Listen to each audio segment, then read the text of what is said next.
Hello. What is your name? My name is Elsa. What's your name? I am Michael. How are you? I am fine, thanks. How about you? I am good. Where are you from? Basically, I am from California, but I live in Hawaii. Wow. I love Hawaii. I always wanted to visit there. Great. You are always welcome.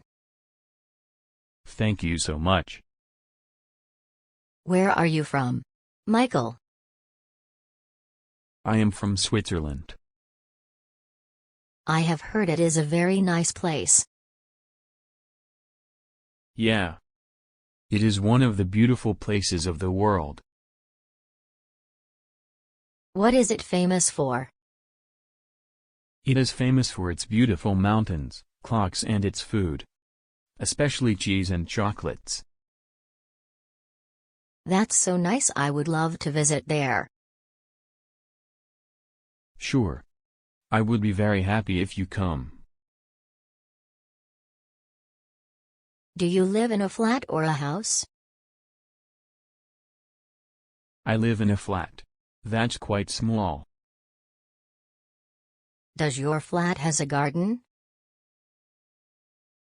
No, it doesn't. But it has a balcony. Nice. Whom do you live with? I live with my family. How many members are there in your family? There are 4 members in my family. My father, my mother, my younger sister and me. What does your father do? My father is a businessman. He owns a multinational company. That's great. What about your mother? My mother is a housewife. She loves to cook. It was nice talking to you. Hope to see you again. Nice to meet you too. See you soon. Goodbye.